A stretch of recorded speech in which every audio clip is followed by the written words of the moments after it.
अस्सलाम वालेकुम नाज़रीन, मैं हूं असद अली तूर अपने प्रोग्राम असद तूर अनसेंसर्ड के साथ। आज हम तीन खबरें लेके आ रहे हैं। पहली खबर है कि लापता अफराद के लिए जो बिल है वही लापता हो गया। और दूसरी जो हमारे पाकिस्तानी पार्लियामेंटेरियंस की फाइनली टैक्स डायरेक्टरी जारी हो ही गई है, तो वो जाहिर करती है कि हमारी हुक्मरान अशराफिया कहाँ पर है, उनसे क्या टैक्स लिया जा रहा है और हमारी गर्दनें काट के कितना टैक्स लिया जा रहा है। ये भी एक बड़े ही दिलचस्प हकायक इसमें सामने आए हैं। हम आपसे वो भी शेयर करेंगे, डिटेल्स हमने ली हैं। अ, जबकि इसके अलावा हम जो आपको तीसरी चीज़ जो बताएंगे वो है कि अब फॉरेन फंडिंग केस में अब वो जो स्क्रूटनी कमेटी थी उसकी रिपोर्ट आ गई और उसमें क्या इंकशाफात हैं कि पीटीआई ने किस तरह 2012-13 में फॉरेन फंडिंग में क्या घपले किए मुबैना तौर पे, वो ज़रा अब सामने आ रहे हैं। तो हम वो भी कुछ दिलचस्प चीज़ें आपके सामने लेके आएंगे। तो चलिए सबसे पहले हम बात शुरू करते हैं। कल मिनिस्टर फॉर ह्यूमन राइट्स जो फेडरल मिनिस्टर हैं श्री मुज़र्रा साहिबा, उन्होंने कल बताया सहाफ़ियों को कि जो बिल था लापता अफराद के लिए वो लाई थी, वो बिल सेनेट भेजा था और वहाँ से लापता हो गया और उसकी अब तलाश जारी है। हम उम्मीद करते हैं कि जो मुईद यूसुफ साहब हैं, जो पाकिस्तान के नेशनल सिक्योरिटी एडवाइज़र हैं, बड़े अच्छे बूट पॉलिश करते हैं और माशाल्लाह, मतलब अगर आपने शायद मुईद नाम के लोग होते ही पढ़े लिखे जाहिल हैं। इनको भी देख लें, एक वो एंकर भी है, वो अंगूठा नहीं लगाता अपने बाप का, बेहोशी में अंगूठा लगवा के जायदाद पे कब्जे की कोशिश कर रहा था, तो वो भी, ये सारे इसी किस्म के लोग हैं। तो उम्मीद है कि हमें मुईद यूसुफ साहब जल्दी बताएंगे कि वो जो बिल है ना, जिस तरह उन्होंने कहा था ना कि लापता अफराद बॉर्डर पार करके अफगानिस्तान चले गए हैं और जनाब उनके लवाकिन इधर पाकिस्तान पर इल्ज़ाम लगाते फिर रहे हैं कि जी लोग हमारे लापता हैं, हालांकि वो तो बॉर्डर पार कर गए हुए हैं। हमें भी तब बड़ी हैरत हुई थी कि यार, मतलब अगर लापता अफराद बॉर्डर पार कर गए हो तो मिसिंग पर्सन कमीशन वो जावेद इकबाल की क़यादत में किस लिए चल रहा है, वो क्या तीर मार रहा है, फिर वो इतने लोग क्यों डिक्लेयर कर रहा है कि जी इतने लोग भी हमने ढूंढ लिए, इतने लोग ढूंढ लिए, तो वो फिर कहाँ से लोग ला रहा है। आज भी मौजूद चीफ जस्टिस ने एक लापता शख्स को सुप्रीम कोर्ट में पेश करवाया, गुल मोहम्मद को। तो हम हैरान थे, लेकिन खैर मुईद यूसुफ बड़े विजडम वाले इंसान हैं माशाल्लाह, मतलब इतना कचरा किसी के जहन में बड़ी मेहनत करके भरा जाता है। तो वो उम्मीद है कि हमें जल्दी बताएंगे कि वो जो बिल है लापता अफराद वाला, वो बॉर्डर पार कर गया हुआ है और वो भी अफगानिस्तान चला गया था भाग के खुद ही, और अब हम पे डाल दिया गया है। तो बहरहाल अब उस बिल की तलाश जारी है। लेकिन ये देखिए, ये मोजज़ाते वो वाली रियासत मदीना है जो इमरान खान साहब ने बनाई है, जहाँ पर लोग तो लापता हो ही रहे थे, ये रियासती इदारे लोग तो पाकिस्तानी शहरी अगवा कर ही रहे थे गैर कानूनी तौर पे, बिल भी लापता हो गया। ये चीज़, ऐसी ही हुकूमत का आपको सपोर्ट करनी चाहिए ये चीज़। इसके बाद वैसे कल मैं वो किसी का ट्वीट पढ़ रहा था कि शुक्र करें जो मिनिस्टर ये बिल लाई हैं वो भी लापता नहीं होगी, श्री मिजारी साहिबा, क्योंकि हमारे इदारों का क्या है, ये तो इलेक्टेड प्राइम मिनिस्टर्स को नहीं छोड़ते, तो श्री मिजारी साहिबा तो खुद एक वजीर ही हैं वफाकी। तो बहरहाल अब हम आते हैं इससे आगे, जो चले फॉरेन फंडिंग केस वाली स्क्रूटनी पे, उसके बाद असम्बली के टैक्स रिटर्न्स में जो कुछ बड़े ही दिलचस्प इंकशाफात हैं वो हम आपके सामने लाएंगे। ख़ासतौर पे तीनों पार्टीज़ के जो सरबराह हैं बड़ी पार्टियों के, उनके हम आपके सामने कुछ आमदन और टैक्स डिटेल्स आपके सामने रखेंगे। तो फॉरेन फंडिंग केस में, या चले इससे ही करते हैं शुरू। अब जो ये टैक्स डिटेल्स सामने आई हैं ये बड़ी दिलचस्प हैं।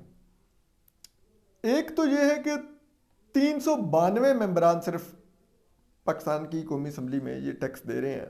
लेकिन आपको इसको थोड़ा सा बैकग्राउंड बता दें कि ये टैक्स डायरेक्टरी क्यों पाकिस्तान में इलेक्टेड MNAs, MPAs और सेनेटर्स की जारी होनी शुरू हुई। ये मारूफ तहकीकाती सहाफ़ी, बहुत ही क्रेडिबल जर्नलिस्ट उमर चीमा साहब ने तहकीकात की थी और सामने लाए थे कि पाकिस्तान में अक्सरियत जो उस वक्त की कौमी असम्बली थी, सेनेट थी और प्रोविंशियल असम्बलीज थी, वो टैक्स ही नहीं अदा कर रही थी, टैक्स नंबर भी नहीं था उनके पास, यानी कि उन्होंने टैक्स के लिए खुद को रजिस्टर नहीं था किया आज तक। तो जिस पर बहुत तनकीद हुई थी, और लेकिन उमर चुमा साहब की उन तहकीकात को आलमी सतह पर बहुत ज़्यादा सराहा गया था, और जो कि वाकई बहुत ज़बरदस्त काम था उनका। तो उससे मजबूर होकर फिर उस वक्त की जो हुकूमत थी नून लीग की, उन्होंने फिर फैसला किया कि वो आइंदा से टैक्स डायरेक्टरी जारी किया करेंगे हर साल। और ये उस वक्त के वज़ीर ख़जाना इसहाक डार साहब ने ये टैक्स डायरेक्टरी जारी करना शुरू की थी, जिसमें हर साल ये जारी होती थी।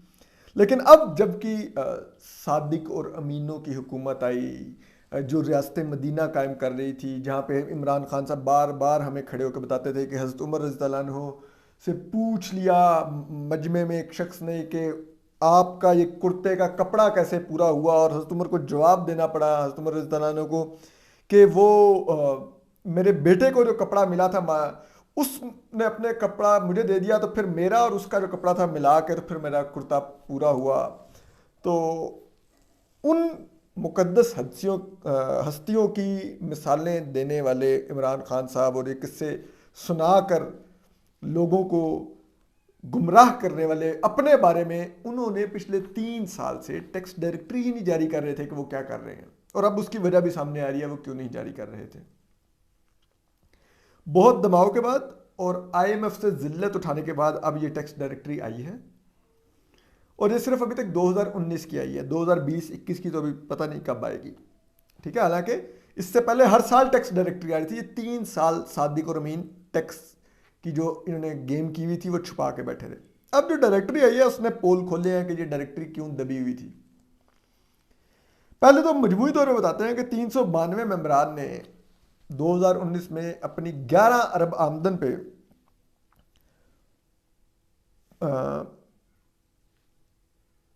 हाँ जी 5 करोड़ 76 लाख रुपए टैक्स अदा किया 11 अरब आमदन पे, जो कि अगर आप अंदाजा लगाएं तो ये 5.2% जिसे कहते हैं वो टैक्स की रेशो बनती है। जबकि जब आम एक तनख्वाहदार जो आदमी है पाकिस्तानी शहरी, वो 35% अपनी आमदन पर टैक्स अदा कर रहा है, ये 5.2%। ये शहबाज राना साहब ने बड़ी अच्छी तहकीकात की हैं। यानी कि हम 35% टैक्स देते हैं, ये 5.2% देते हैं। और अब आ जाते हैं ज़रा इंडिविजुअल्स पे, तीनों पार्टियों के सरबराह पे। ये बहुत ही दिलचस्प इंकशाफात हैं यहाँ पे भी। तो चलिए हम जो कुछ लोग उनको अखीरुल मोमिनीन कहते हैं, कुछ यूथी उनको अमीरुल मोमिनीन कहते हैं इमरान खान साहब को, तो उन पर आने से पहले हम चलें दूसरे 2 लोगों से आगाज़ लेते हैं, क्योंकि उनके बारे में तो बहुत कुछ है इमरान खान साहब के बारे में, बड़ा ही दिलचस्प। तो पहले हम आते हैं शहबाज शरीफ साहब पे, जो अपोजिशन लीडर हैं कौमी असम्बली में। उन्होंने 2017 में 1 करोड़ 29 लाख रुपए टैक्स अदा किया था। 2018 में उन्होंने 97,30,000 रुपये टैक्स अदा किया।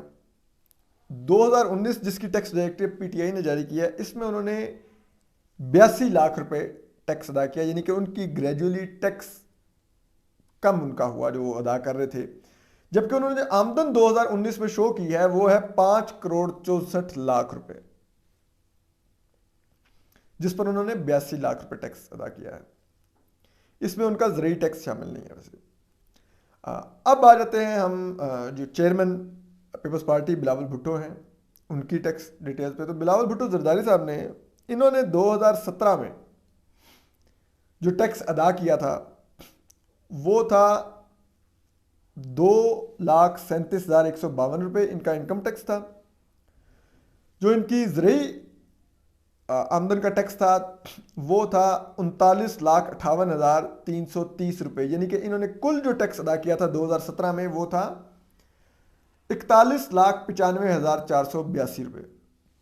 इसी तरह 2018 में बिलावल भुट्टो ने 2,94,117 रुपये टैक्स अदा किया इनकम टैक्स। और एग्रीकल्चरल टैक्स इन्होंने जो अदा किया, यानी कि ज़रूरी आमदन पे जो टैक्स अदा किया, वो था 38,58,000 रुपये। और कुल मिला के इनका जो टैक्स बना, इनकम टैक्स और ज़रूरी टैक्स मिला के वो बना 41,52,117 रुपये। अब 2019 में आ रही है, जिस साल का टैक्स डायरेक्टरी वज़ीर इमरान खान साहब ने जारी की है, उसमें इन्होंने इनकम टैक्स अदा किया है बिलावल भुट्टो जरदारी साहब ने 5,35,243 रुपये। जबकि इन्होंने इनकम टैक्स एग्रीकल्चरल टैक्स इस साल अदा किया है 40,30,000 रुपये, यानी कि कुल इन्होंने टैक्स अदा किया 45,65,243 रुपये। तो ये उनका टैक्स रहा, यानी कि अगर आप देखें तो उनका टैक्स ग्रेजुअली बढ़ा। अब हम आ जाते हैं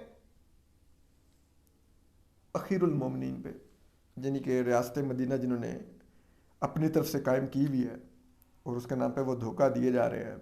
जिस तरह शद्दाद ने जन्नत बनाई थी ना, ये वैसी ही रियासत मदीना में आजकल आप रह रहे हैं। ज़रा ये ज़हन में रखिएगा, आप लोग गलतफहमी का शिकार मत होइएगा।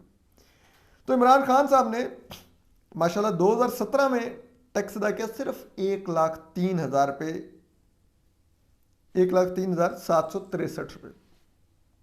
और उनका लाइफस्टाइल आपको पता है वो क्या था, बनी गाला का 300 कनाल का घर चलाते हैं, तो वो फिर किस आमदन से चला रहे थे। बहरहाल 2018 में उन्होंने उनका टैक्स बढ़ा, डबल हो गया, डबल से ज़्यादा हो गया, और वो हो गया 2,82,000 रुपये। ये शाहाना लाइफस्टाइल एंजॉय करने वाले इमरान खान ने 2,82,000 रुपये, यानी कि आमदन कुछ खास नहीं थी उनकी।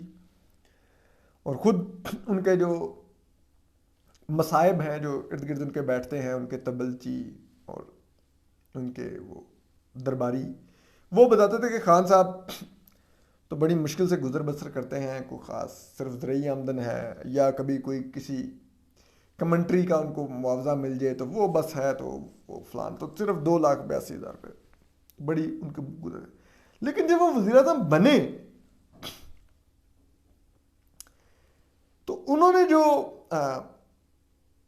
टैक्स अदा किया है वो है 98 लाख रुपए। 2,82,000 से उनकी आमदन इतनी बड़ी एक साल में कि उन्होंने 98 लाख रुपए टैक्स अदा किया वज़ीर आज़म बनने के बाद।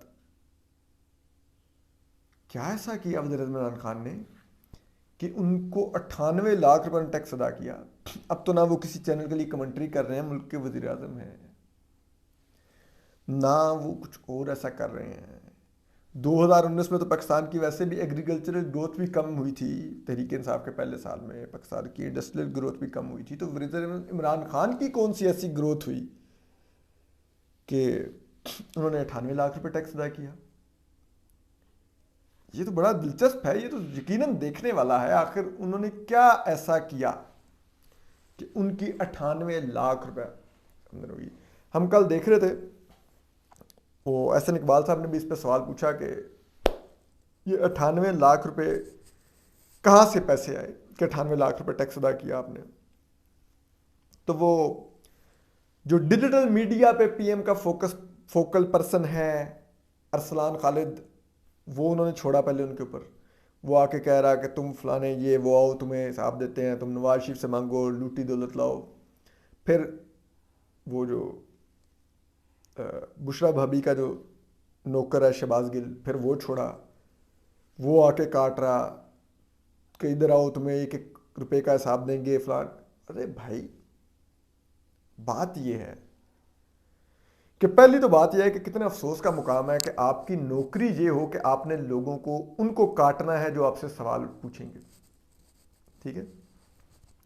और हमें अफसोस इस बात का होता है कि ये जो काटने के लिए पाले हुए हैं, इनको जो हड्डियां डाली जाती हैं वो हमारे टैक्स के पैसे से डाली जाती हैं और उसके बदले में हम ही पे इनको छोड़ा जाता है। भाई सवाल ही पूछा था कि खान साहब 98 लाख रुपए टैक्स अदा कर दिया, इतनी आमदन कैसे एकदम बढ़ गई? आप जवाब दीजिए। मिसालें तो आप हज़रत उमर की देते थे कि हज़रत उमर से सवाल हुआ, हज़रत उमर रज़ियल्लाहु अन्हु ने जवाब दिया। तो आपसे सवाल हो गया तो आपने जवाब देने की बजाय गालियां देनी शुरू कर दी। तो फिर ये कौन सी रियासत मदीना लेके चल रहे हैं आप? इससे हम आगे आते हैं। अब आपको पता तो चल गया अब किस रियासत मदीना में आप रह रहे हैं। अब वो जो स्क्रूटनी कमेटी पिछले 7 साल से जो तहरीक इंसाफ ने पूरे मुल्क को ट्रक की बत्ती के पीछे लगाया हुआ है, और अपने फाउंडिंग मेंबर की पिटीशन जो थी तहरीक इंसाफ की, जो फॉरेन फंडिंग थी उसमें खुर्द बुर्द और नाजायज़ आमदन की, उसके ऊपर जवाब नहीं दे रहे माशाल्लाह से।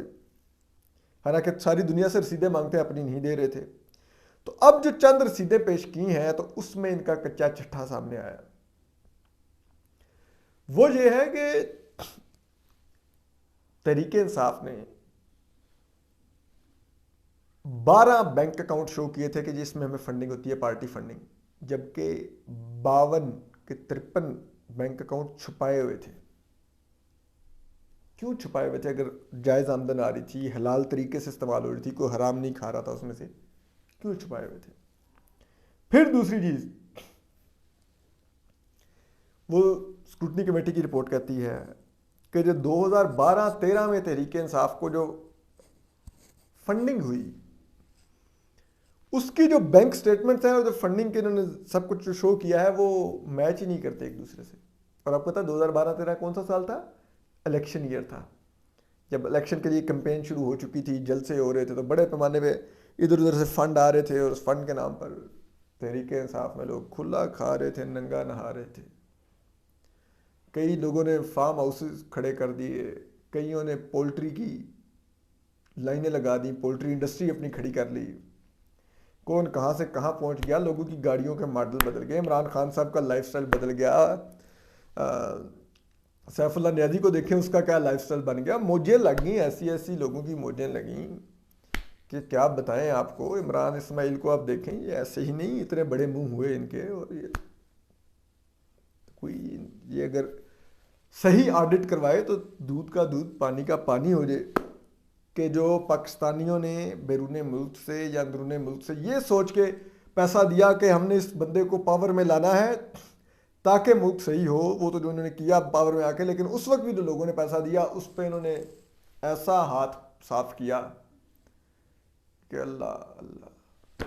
तो बहरहाल ये हो रहा है इस मुल्क में। हम आपको स्क्रूटनी कमेटी की जो डिटेल्स हैं वो मजीद भी लाएंगे। अपना ख्याल रखिए, सलामत रहिए, अल्लाह हाफिज़।